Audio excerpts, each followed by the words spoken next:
네, 오늘 말씀의 제목은 다 알 수 없어도 라는 제목을 가지고 하나님의 말씀을 함께 나눠보고자 이 자리에 섰습니다.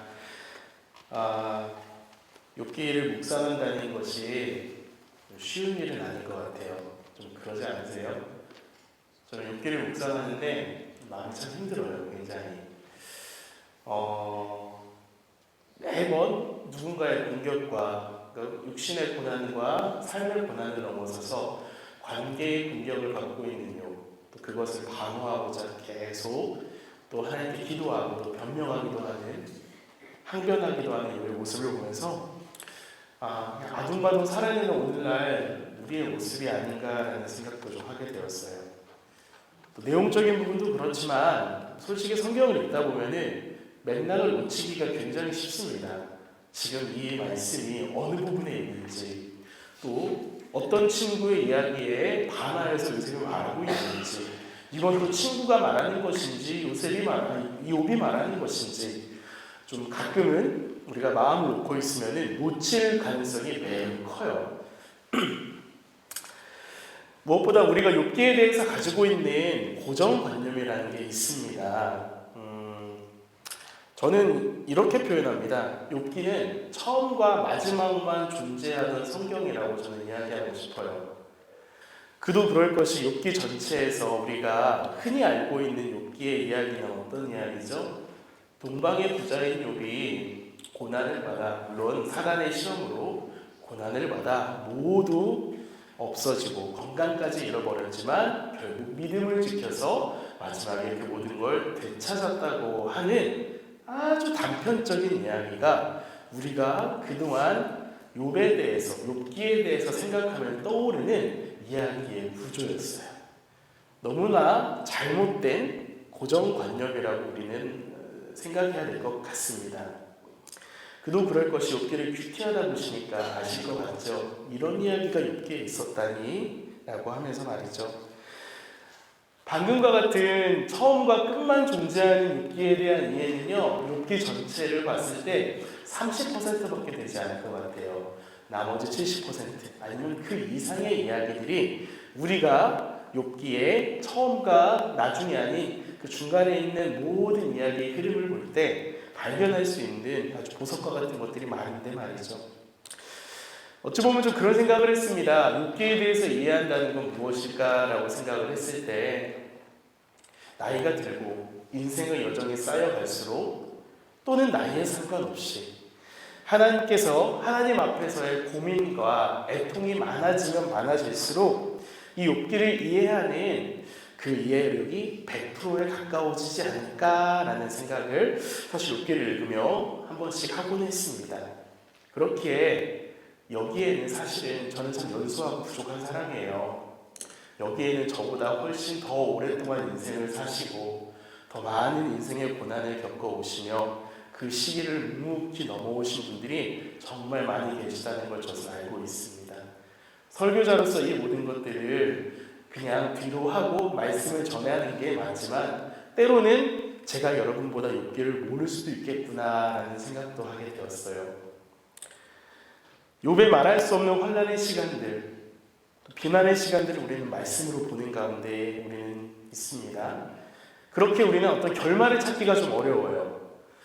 어떠한 성경의 이야기처럼, 복음서의 이야기처럼, 역사서의 이야기처럼 하나의 에피소드가 짧게 또는 한 장, 두 장에 걸쳐서 시작되고 마무리 지어진다면 우리는 훨씬 욥기를 읽기 쉬울 겁니다. 하지만 어떻습니까? 욥기는 그렇지 않아요. 전체가 하나의 이야기로서 긴 호흡을 가지고 가는 것이 바로 욥기입니다. 그렇게 우리는 본문의 단편적인 이야기들 있지 않습니까?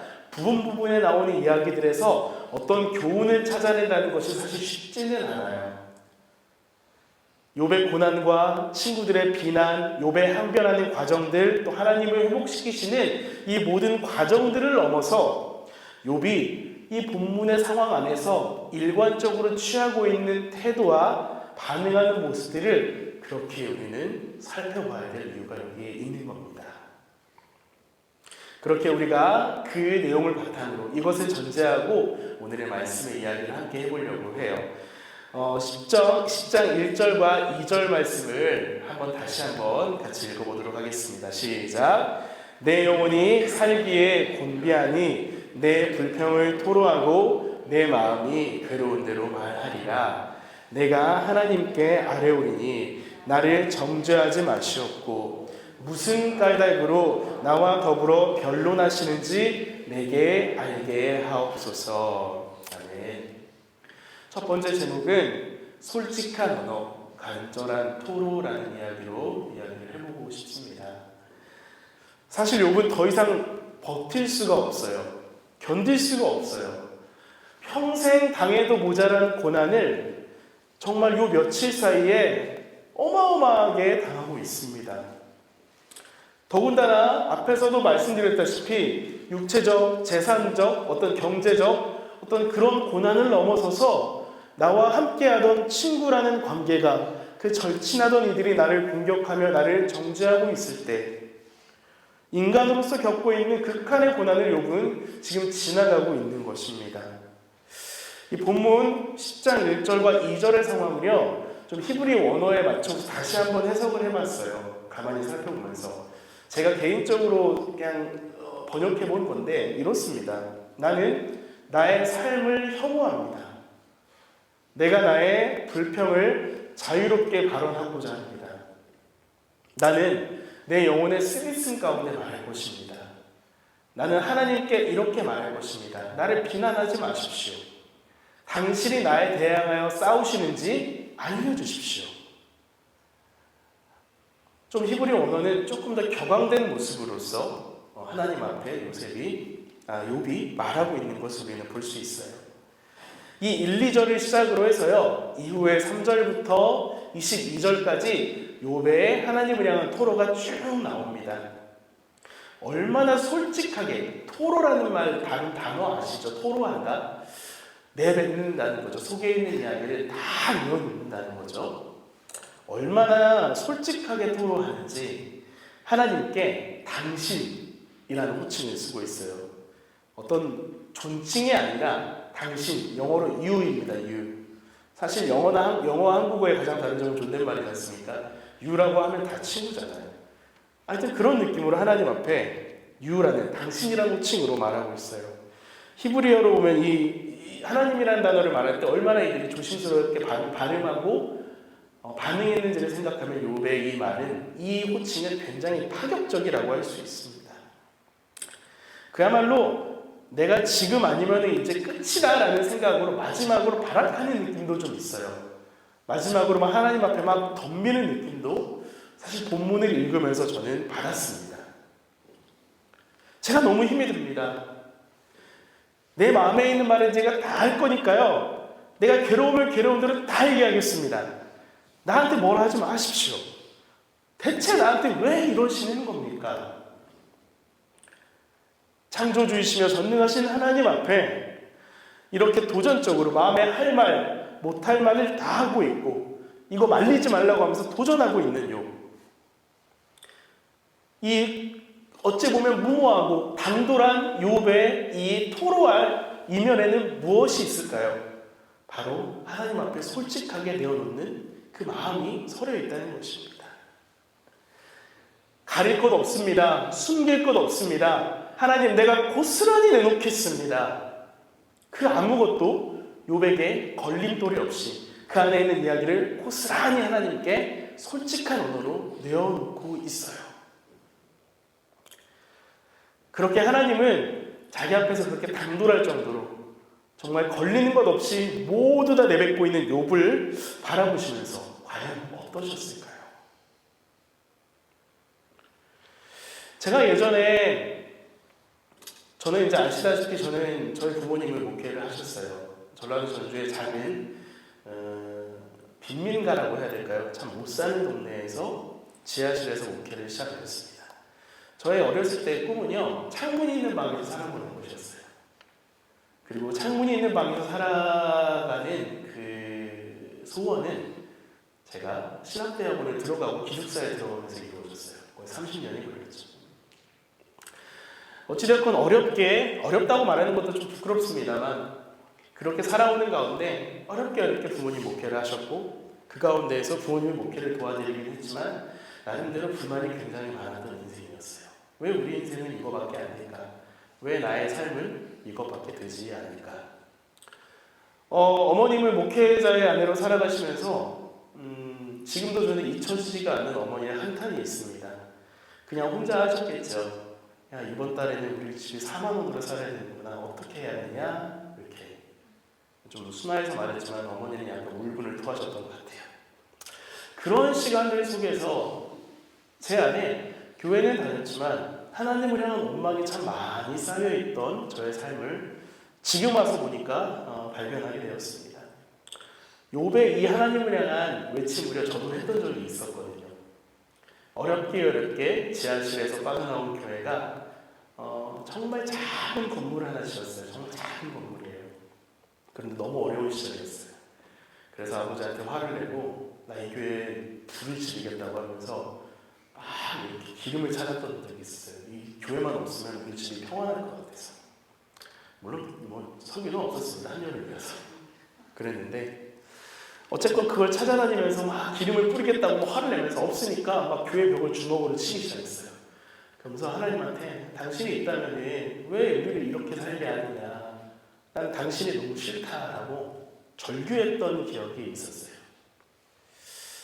오늘 욥의 모습이 제가 욥과 같은 고난은 아니었겠지만 비슷하지 않았을까 생각을 합니다.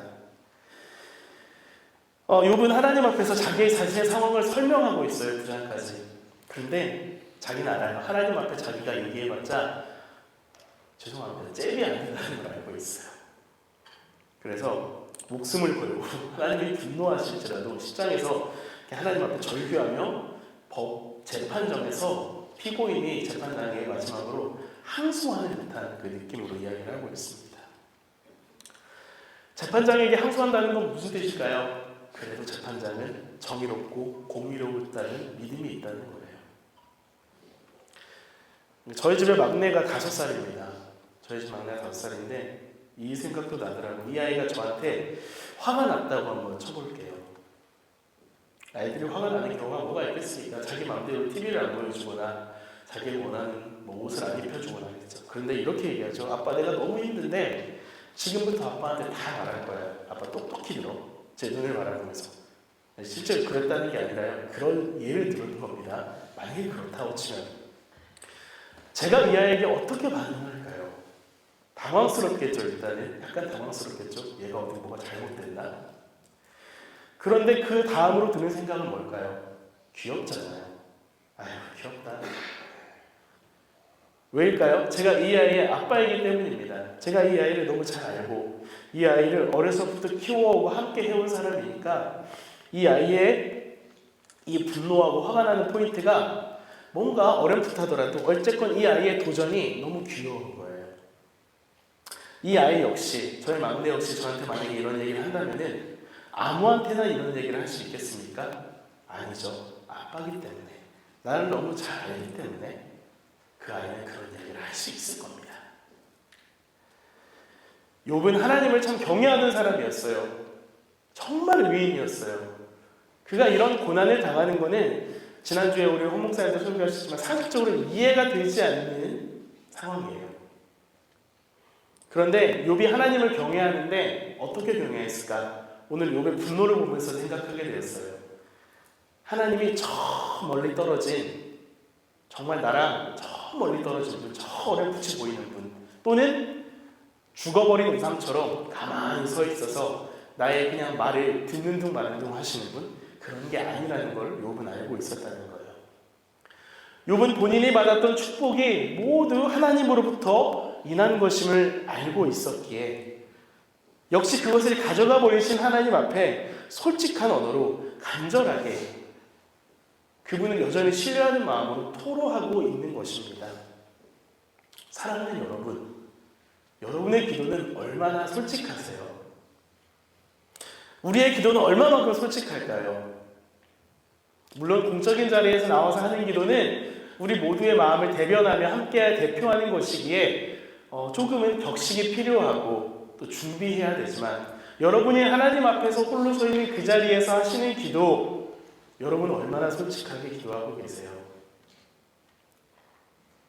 내 마음을 그냥 있는 그대로 드리는 연습이 생각보다 우리들은 쉽지가 않은 것 같아요. 하나님 아버지 감사합니다. 무엇을 해주셔서 감사합니다. 흔히 우리가 이제 주일학교 아이들에게 가르치는 기도의 방법이 5손가락 기도 이런 게 있지 않습니까? 엄지손가락은 감사하고, 두 번째 손가락은 하나님 아버지 부르고 감사하고, 회개하고, 간구하고, 예수님 이름으로 기도합니다. 그런 거 말고요. 진짜 그런 거 말고요. 때로는 소리도 질러보고, 때로는 답답함을, 불만을 가감없이 한번 내질러 보기도 하고, 또는 그냥 꺼이꺼이 한번 혼자서 울어보기도 하고, 어떤 모습이든지 우리의 솔직한 기도 하나님이 듣고 계시다는 것을 기억하시기 바라요. 욥은 지금 기도가 막혀버리고 아무도 내 이야기를 듣지 않는다고 느낄 수도 있겠지만, 그럼에도 하나님은 여전히 그 자리에서 욥의 기도를 가만히 바라보시며 또는 들으시며 그의 마음을 살피고 계십니다. 욥이 고백한 것처럼 내 삶이 너무나 혐오스럽고 너무나 비루해도 하나님, 이래도 내가 이것 때문에 불평 한번 하겠습니다. 내가 오늘 이 삶이 정말 내가 보기에도 너무 별로고 내가 내 모습이 너무 싫은데 이거 어떻게 하면 좋을까요? 나의 언어로 나의 솔직한 마음을 토로하는 그 순간 하나님을 향한 우리의 신뢰와 그분의 여전히 신실하심을 붙잡고 살아가는 삶의 모습은 거기서부터 때로는 시작된다고 저는 보게 됩니다. 사랑하는 여러분, 하나님 듣고 계세요. 우리의 기도가 얼마만큼 솔직한지, 얼마만큼 우리의 언어로 솔직하게 주님 앞에 토로하고 있는지 주님은 여전히 우리를 보고 계심을 믿으시기 바랍니다. 두 번째 이야기를 좀 해보겠습니다. 두 번째는 8절에서 9절까지를 한번 같이 읽어보겠습니다. 시작! 주의 손으로 나를 빚으셨으며 만드셨는데 이제 나를 멸시하시나이다. 기억하옵소서. 주께서 내 몸 지으시기를 흙을 뭉치듯 하셨거늘 다시 나를 티끌로 돌려보내려 하시나이까. 아멘. 두 번째 제목은 바로 이것입니다. 그럼에도 하나님은 나의 창조주이십니다. 그럼에도 내 마음에 있는 대로 솔직하게 고백했던 욥이 하나님 앞에 이렇게 따집니다. 하나님, 당신이 나를 빚으셨는데, 당신이 나를 만드셨는데 이제 와서 나를 멸하시렵니까? 나를 없애버리실 겁니까?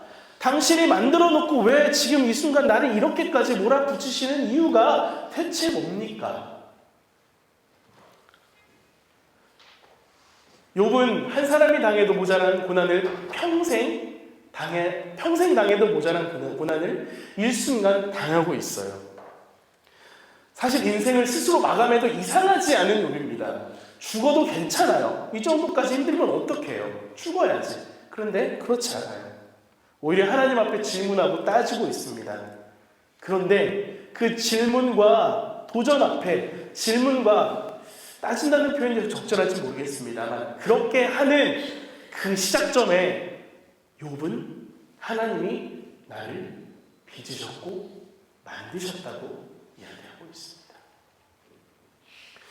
여러분, 고난과 환난 앞에서 우리가 주로 겪는 감정은 여러분 무엇일까요? 인간이 당하는 가장 큰 슬픔 혹은 고난, 가까운 이들의 죽음, 또는 자녀의 죽음, 또는 이혼, 또 그 외에 어떤 부모의 어떤 질병, 수많은 일들이 있겠지만, 어찌되었건 이 많은 그 다양한 고난, 엄청난 고난들 앞에서 우리가 겪는 감정은 대체 무엇일까요? 제가 한국에서 사역하면서 장례를 참 많이 다녀봤거든요. 장례 사역을 가게 되면은 저도 처음에는 굉장히 그 자리가 굉장히 힘들고 어려운 자리이긴 한데 몇 번 다니다 보니까 그 자리에 오는 사람들의 모습이 보이기 시작합니다. 인상적인 사람이 한 사람이 있었어요. 누군지 전혀 알 수 없는, 저와 관계없는 사람이지만 어머니가 돌아가셨는데, 어머니가 돌아가셔서 이제 화장터로 들어가는 그 화구 앞에서 정말 자기의 주먹으로 시멘트 바닥을 막 사정없이 때리는 한 사람을 봤었습니다. 그러면서 욕지거리를 하기 시작하는 거예요. 근데 그 욕이 나를 향한 욕이었던 거예요. 내가 못나서, 내가 이 모양이라서 엄마 이렇게 보냈다라고 하면서 정말 주먹에 피가 날 정도로 피가 나고 있었습니다. 바닥을 내리찍는 것을 저는 그때 한번 보았던 적이 있어요. 근데 그 모습이 참 잊혀지지가 않아요. 오늘 말씀을 준비하면서 그 이름 모를 한 사람의 모습이 떠올랐어요. 고난과 환난 앞에서 그 감정의 방향은 결국 나를 향하고 있다는 거예요. 나의 중심을 향해서 내 모습 안으로만 감정의 방향들이 수렴하고 있다는 겁니다. 고난 없는 삶은 없어요. 정도와 기준의 차이는 있을지라도 인간은 누구나 고난의 어려움 앞에 살아가는 존재입니다. 사실 그런 우리를 향해서 하나님은 욥기를 통해서 물어보고 계세요. 고난 앞에서 너는 누구니? 라는 질문입니다. 너는 누구야? 이 고난 앞에서. 고난은 우리의 시야를 굉장히 좁게 만들어요. 고난과 어려움은 그 자체가 주는 위험보다는 우리의 시선을 움직이지 못하게 해서 시야를 좁혀버리는 것, 그게 정말 고난이 주는 위협이라는 생각을 하게 됩니다. 욥은 계속해서 하나님께 따지고 있어요. 원망하고 있어요. 그럼에도 욥은 잊지 않고 있어요. 하나님이 나의 창조주라는 사실을 말합니다. 내 안으로 수렴해버리고 내 스스로의 고난의 아픔 안에서 내 스스로에게 욕지거리를 해버려도 모자라지 않을 판이지만 여전히 그럼에도 욥은 나를 창조하신 창조주가 살아계심을 욥은 고백하고 있습니다. 예수 믿으면 건강해지고 경제적인 축복도 받고요. 자녀도 잘 되고 모든 일이 형통할 것이라는 믿음 또는 그런 선포가 교회 안에 있지요. 저는 이것이 틀리다고 말씀드리고 싶진 않아요. 어느 면에서는 맞습니다. 또 그렇다고 우리가 믿는 이 신앙이 금욕과 고난만을 강조하지는 또 않는다고 얘기해요. 중요한 건 말입니다. 우리의 삶에서 벌어지는 수많은 현상 앞에서 하나님의 의도하심과 계획하심을 우리는 발견할 수 있어야 된다는 거예요. 이거 제가 지금 한 문장으로 얘기하지만 말할 수 없이 어려운 일입니다. 저도 잘 안 돼요. 저도 어려워요. 무엇보다 우리는 그 앞에서 우리의 상식과 경험의 수준에서 모든 것을 평가하고 판단하는 경우가 너무 많잖아요. 욥의 친구들이 그러한 사람들 아닙니까? 지극히 상식적인, 지극히 경험 위주의 판단으로서 욥을 바라보고 있지 않습니까? 우리의 짧은 경험과 머리로 사실 욥의 친구들은 말하는 게 다 맞아요. 틀린 얘기하는 거 아니에요. 누군가를 만났을 때 제 아내한테 제일 많이 지적받는 건데요. 네 말이 맞지만 기분이 나빠라는 게 있어요. 네. 네 말이 맞지만 기분 나빠. 그건 뭡니까? 때로는 맞지 않아도 무조건 맞는 말을 고집할 필요는 없다는 거예요. 욥의 친구들이 그런 저의 모습이더라고요. 자, 우리의 짧은 경험과 머리로 이 욥의 친구들의 그런 상식의 수준 앞에서 하나님의 판단되신다, 하나님의 인과응보로서 하나님의 모든 일들이 설명된다. 그분이 그렇다면 하나님이실 수 있을까요? 아니라는 거죠. 우리의 연약함을 아시고 맞춰주시며 우리의 안으로 들어와 주시기도 하지만 모든 것이 우리의 계산 안에 있다면 하나님이 하나님이실까? 저는 아니라고 봅니다. 하나님은 우리의 기준과 한계 안에서만 움직여주시는 안전장치가 절대 아니시라는 걸 잊지 마십시오. 때로 이 모든 일이 이해되지 않지만 욥이 고백하는 것처럼 그분이 우리의 창조주이심을 고백할 때 그분을 향한 원망도 슬픔도 애통도 같이 가는 것입니다. 다시 한번요. 그분이 우리의 창조주이심을 기억할 때 그분을 향한 원망도 슬픔도 애통도 같이 있습니다. 이해되지 않은 고난 앞에서 욥은 계속해서 하나님이 나를 지으셨다고 기억해달라고 부르짖고 있습니다. 종종 제가 기도문을 읽다가 이렇게 우는 때가 있어요. 이렇게 선교사님들 기도문을 보다가 제가 되게 존경하는 선교사님이 일본에 계신데 참 어렵게 하지만 또 기쁨으로 사역하시는데 참 대단하신 분이에요. 어찌 보면 저의 어떤 멘토 같은 분이시기도 한데 이분의 기도에는 항상 정기적으로는 기도문의 끝에 이런 말씀을 붙이세요. 저도 종종 따라해요. 주님, 우리가 여기 있습니다. 저를 기억해 주십시오. 하나님 여러분 기억하실까요? 기억하세요. 그런데 고백할 때 주님 우리를 기억해 주시면 우리는 알 수 있어요. 사랑하는 여러분, 앞에서 우리는 기도의 솔직함에 대해서 이야기했고요. 우리의 언어로 하나님 앞에 나아가야 함을 나눴어요. 그런데 거기에 더해서 한 가지, 하나님께서 우리의 창조주이심을 기억하셨으면 좋겠습니다. 지금 부르짖는 우리의 기도 가운데 우리를 지켜보고 계심을 잊지 않으셨으면 좋겠습니다. 그가 내게 주시는 환경이 어떠하든 상황이 어떠하든 우리가 평생 이해할 수 없고 지금 버티는 이 힘이 다 떨어지려 해서 당장 묻힐 것만 같아도 그럼에도 우리의 창조주를 잊지 마시기 바랍니다. 우리의 삶의 기초에 하나님을 향한 이 신뢰와 고백이 든든히 서 계시길 축복해요. 이것이 우리의 삶을 흔들리지 않게 하는 반석과 같은 고백이라는 것을 잊지 마시기 바랍니다. 마지막으로 20절과 21절 말씀을 읽어보고 짧게 말씀을 나누고 또 마치겠습니다. 함께 두 절을 읽어보겠습니다. 시작.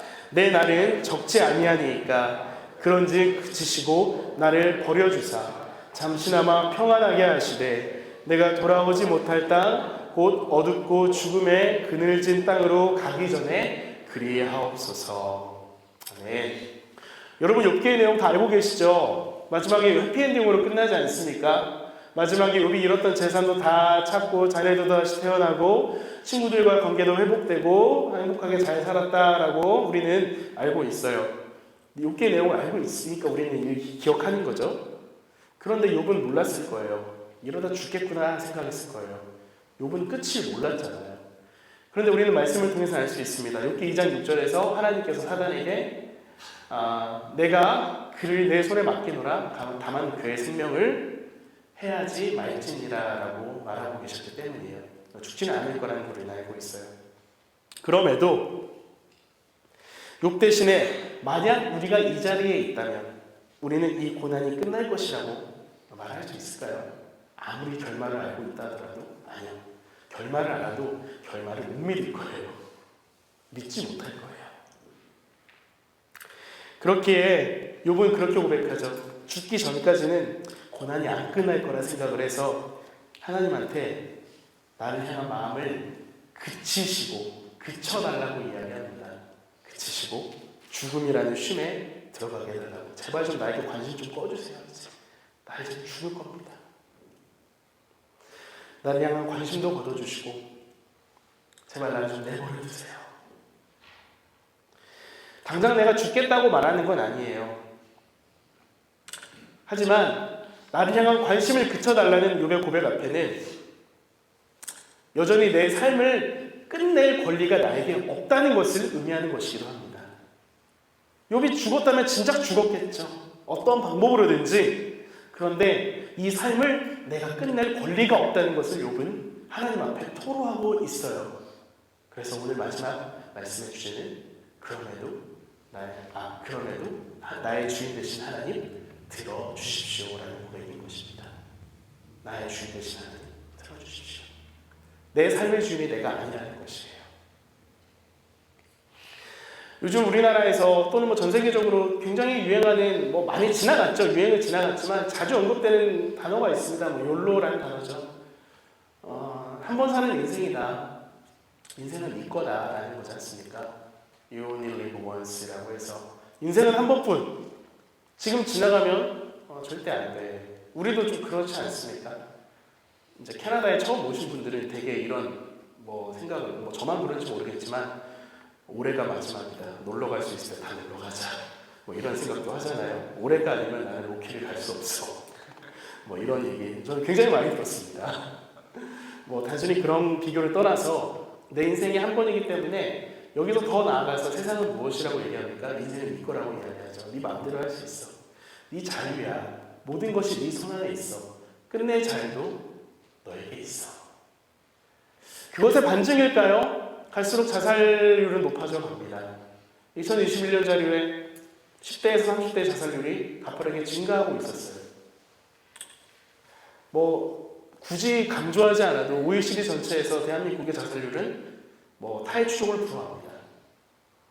그런데 또 안타깝게 어떤 상황이, 어떤 통계가 있죠? 출생률도 여전히 최고의 바닥인 나라는 우리나라, 대한민국 아닙니까?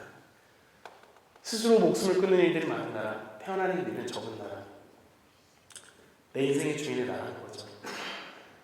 내 인생의 주인이 나기 때문에 삶을 마감하는 것도 내 마음대로고, 내가 어떤 자손을 남기는 것도 내가 신문하지 않겠다라는 것들.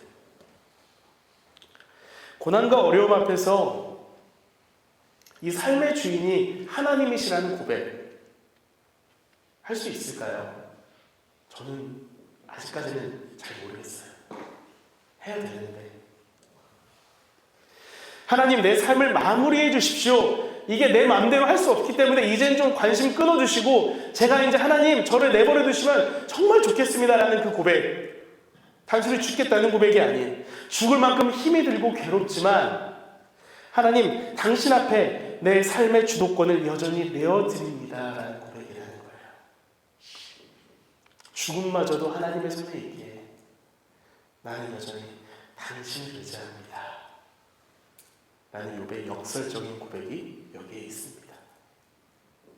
말씀 정리할게요. 친구들의 공격 앞에서 욥의 기도는 원망과 슬픔으로만 보이기 쉬워요.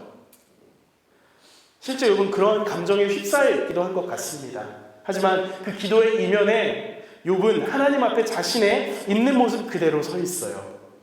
솔직한 자신의 말과 언어로 간구하고 있고 나를 창조하신 하나님께서 내 삶의 주인이시라고 여전히 고백하고 있습니다.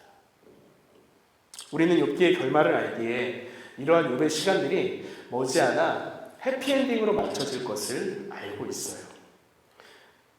오늘날 우리의 현실 앞에서 우리 역시 우리의 삶이 해피엔딩으로 끝날 것으로 예상하십니까? 실제로 이것을 믿는 분들은 많지 않으시더라고요. 지금 이 순간 여전히 어두운 터널을 지나고 계신 분들, 밝아질 것 같지 않은, 영원히 끝이 날 것 같지 않은 밤을 지나고 계신 분들이 계시다면 하나님의 위로를 전합니다. 하나님께서 여러분을 기억하고 계십니다. 내가 여기에 있습니다 라는 그런 아무도 들을 수 없는 그 간절한 부르짖음 앞에 여전히 하나님 듣고 계심을 기억하시길 바라요. 그것이 우리의 삶의 희망입니다. 무엇보다 우리를 부르신 하나님은 우리를 그 자리에 세우셨고 그분은 실수가 없는 분이라는 것을 기억하셨으면 좋겠습니다.